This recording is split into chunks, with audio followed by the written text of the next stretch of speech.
Rabbi Menken, great to have you with us, sir. Great to be here. Thank you so much.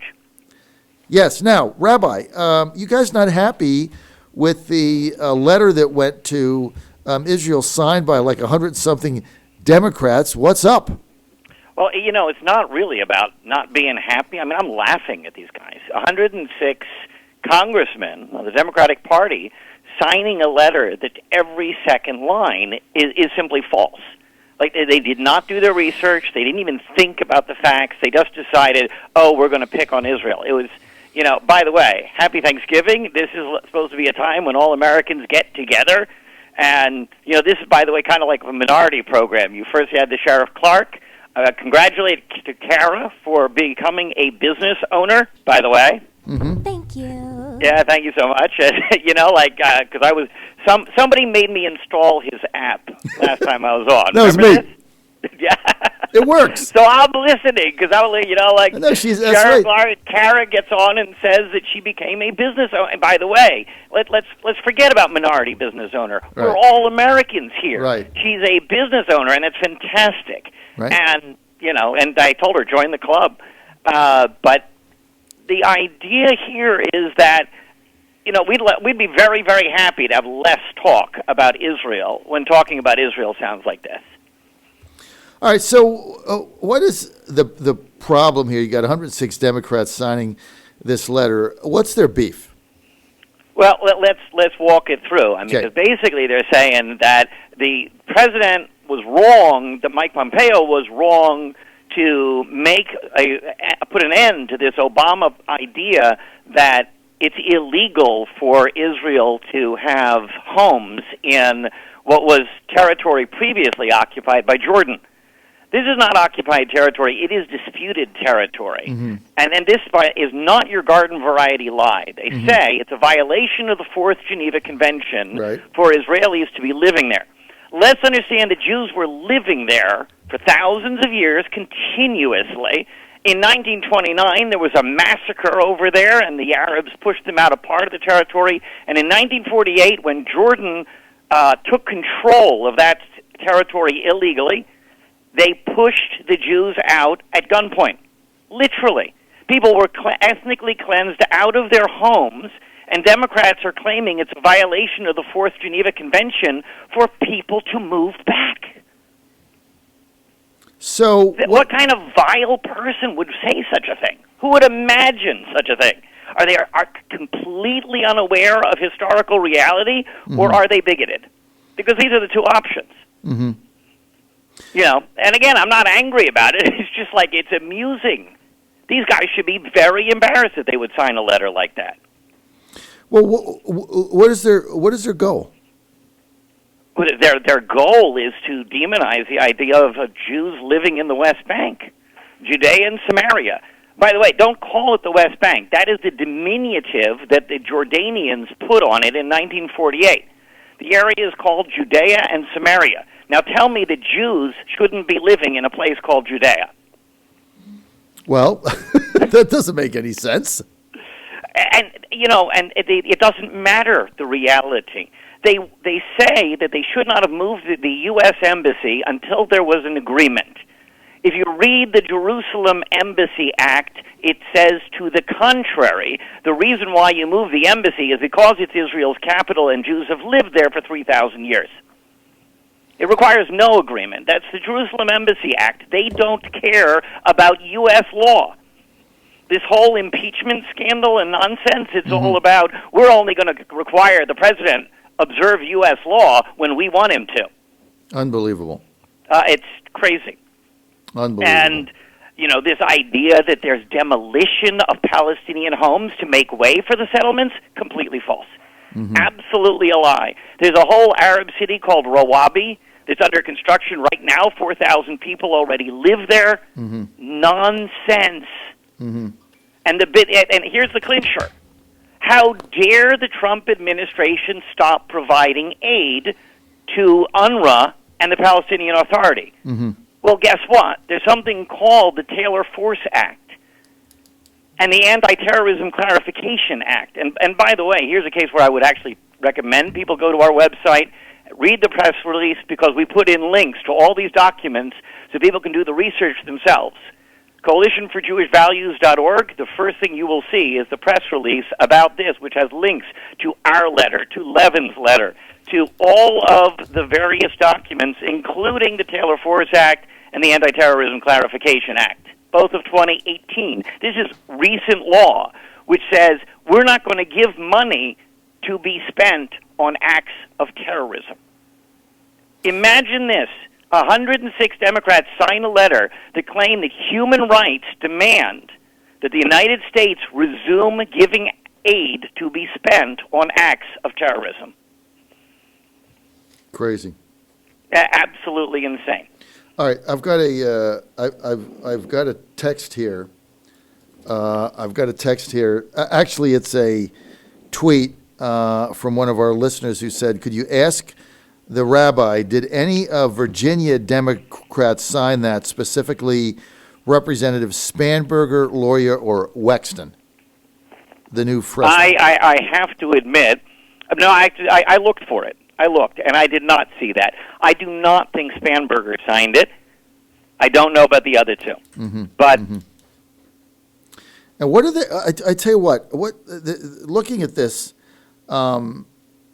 they made no comment on moving the embassy to Jerusalem. Right? There was no letter about that. There was no comment there. So it's just I'm just perplexed as to why they picked this particular issue. Rabbi, are you there? We lost the rabbi. I don't know what happened. Yeah, you back? Yeah. Are you there, Rabbi? So how far did I get through my answer to that question? You got through the whole answer, and then my follow-up was, what is the result? What is the result? And you kind of answered it, but what is the result that these 106 Democrats wanted from this? Like, what did they expect would happen, or what did they feign would happen? I guess. I have no idea who they think they're playing to. Like, do Americans really want to see U.S. aid money spent on acts of terrorism? These rules were very, very simple. As soon as UNRWA can certify that they're no longer hiring Hamas operatives and no longer teaching murder in the schools, they'll get funding. Mm-hmm. As soon as the Palestinian Authority stops rewarding the families of murderers, they'll get funding. This is very, very simple grade school level morality. Mm-hmm. And they're playing against it. I can't. What kind of American wants money spent to fund terrorism? It just doesn't make any sense to me. You look at what some of the Democrats do, and I'm always wondering what the underlying objective is. Like, is it funding they're looking for from who? I mean, why would you send this letter, Rabbi? It's just like for what? Like the day 2 days before Thanksgiving. And how would you get 106 signatures on it? It is amazing to what extent and how rapidly the anti-Semitic left of the Democratic Party has essentially taken over. I mean, if you're signing a letter about Israel along with Omar, Tlaib, and AOC and claim to be pro-Israel, you're doing it wrong. Well, I would figure there'd be 5 signatures on it, right? AOC, Tlaib, Ilhan Omar, right? You'd expect them, but to get 106 is beyond me. You're on the John Fredericks Radio Network Thanksgiving Day show. We're with Rabbi Yaakov Menken. He's the managing director of the Coalition for Jewish Values. So, Rabbi, we got a lot of issues going on now, and I know there's still floating around the potential Jared Kushner peace plan, but that's gone nowhere. I mean, Rabbi, I think he's trying to buy a peace with $50 billion. Nobody stepped up with any money. The centerpiece of his plan originally was to have what he thought was the reformer, Mohammed bin Salman of Saudi Arabia, broker the deal as the reformer in the Middle East. Well, he didn't reform anything, but he did Khashoggi murdered with a chainsaw, put people in prison in the Ritz-Carlton or whatever he did, take their money. That's a disaster. So the Kushner peace plan is going nowhere. There's not going to be a two-state solution. That's gone. And a lot of the Palestinians are saying now, well, look, we're looking at living under a government that is potentially going to oppress us in perpetuity. How do you respond to that? Because that's the criticism we get coming back. Like, that's not a viable solution for the Palestinians that live in Israel to be living under a government regime which legislates them into second-class citizen status in perpetuity. You know, that's a complete upending of the reality of what's going on in that country. I mean, if you're talking to an Arab who lives in the Middle East and has the right to vote in free and fair elections, you're talking about a citizen of Israel. The third largest political party in Israel right now is the United Arab List, because they all got together. Some of those parties, by the way, are explicitly calling for Israel's destruction and nullification. The end to a homeland for the Jews ethnically cleansed out from the rest of the Middle East. Where would an Arab in the Middle East prefer to go where they would have more rights? I mean, I use the example, Iraq and Syria are two examples of countries that ethnically cleansed out every last Jew in their midst, and of course everything has gone fabulously for those countries ever since. Right? Well, yeah. Okay. Not exactly. And that's Iraq and Syria. Would they prefer to go to Jordan? Would they prefer to go to Egypt? Would they prefer to go to Lebanon? No. They would much rather be in Israel and complain about the so-called oppression. Now, of course, it's the Israelis who, 1993, said, okay, we're going to rehabilitate the PLO. We're going to make peace with them. We're going to call it the Palestinian Authority, and they are going to have the right to vote and a democracy. And we know that Mahmoud Abbas is now in the 15th year of his 4-year term in the West Bank. And meanwhile, Gaza, they actually voted in a terrorist organization to lead them. And ever since then, of course, there's been no democracy in either of those two territories. So moving under Arab rule, there's an Israeli Arab citizen, more than one, who has said on social media, the last thing any one of my Arab neighbors would want to do is to move to the so-called Palestinian territories. Right. Because it absolutely, I mean, the valedictorian at Tel Aviv University a couple of years ago is an Egyptian. Right. An Egyptian Arab who, like, not a citizen, came into the country, was told by his family, oh, they're going to discriminate against you, they're going to be horrible to you, etc. Yeah, he was a valedictorian. This is not a country where, there's simply mythology about how they're treated as second-class citizens. They follow the same laws and the same rules, and, of course, the areas of discrimination, they can go up on the Temple Mount and pray. So if I'm Jews, if they go on the Temple Mount, are not allowed to pray. So, Rabbi, we're having a great conversation. We're with Rabbi Yaakov Menken. He's the managing director of the Coalition for Jewish Values.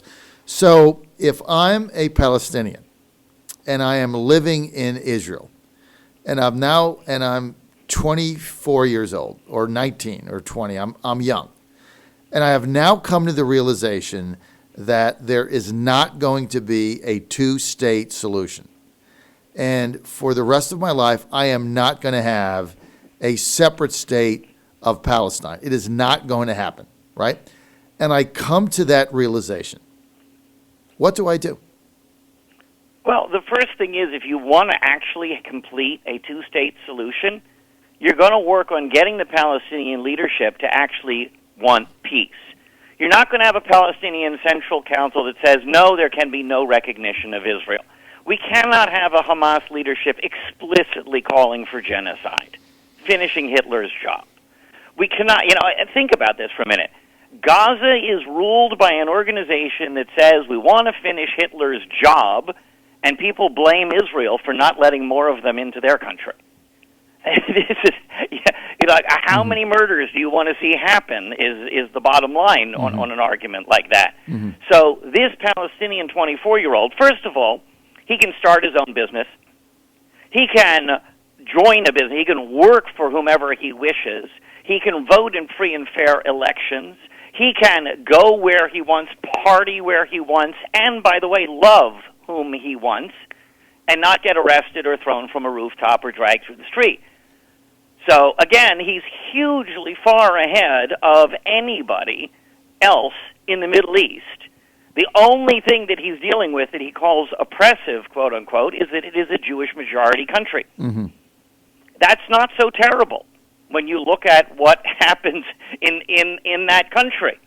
If you can put up with living with Jews, you're having a much better time of it than your family members in all those other countries. John Fredericks Radio Network, Rabbi Yaakov Menken.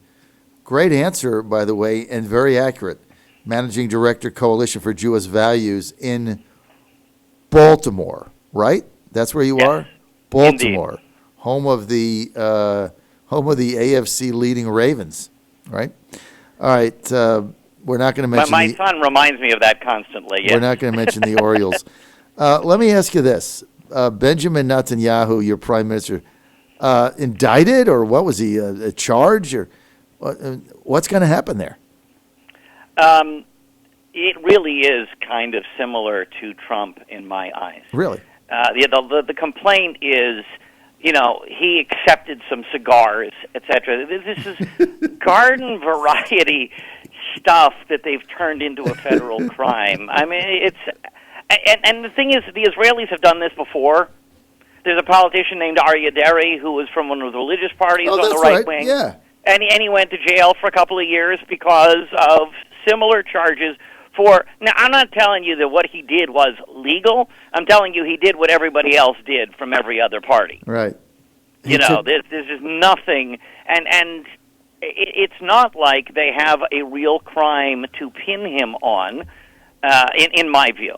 In my view, it's all because it all is this stuff and nonsense about cigars. If you want to talk to me about real bribery, let's talk real bribery. Well, what's up with the cigars? I mean, why has that been at the center of this? Well, don't take cigars. Look at impeachment. Somebody pointed out to me this is Alice in Wonderland. You've got verdict first and then the trial. The verdict is we're going to impeach the bleep. Right. The trial comes later. When they said we're going to impeach him, we're going to get him out of office, they had no idea. Now, I have to admit, I don't follow Israeli politics as closely as I follow the impeachment story because I live here in America. There's something here that has to be, and I know you mean it with the best of intent. You said, you're prime minister. I don't get to vote in Israel. Well, yeah, I meant it. No, but that's the thing. Yeah. Everybody knows that Israel is a Jewish state. Right. And however they think about Israel, you can't avoid, at a certain stage, connecting this to the long history that certain cultures have had against Jews. Right. And the idea that the rest of the Arab world has been cleansing the Jews out of the Middle East and then claims to be oppressed by Israel, you got to recognize where that's coming from. And that's true whether a person says it with the best of intent, like yourself, or with evil intent. It's all the same thing. People look at Israel and say, "Oh, it's the Jews' country." Oh, you're right. I mean, look, but the fact that there's an indictment against Netanyahu the point is, it is a country of laws. It is a country of democracy. You have Arab justices on the Supreme Court. You have Arab ministers in the government. You have Arab political parties.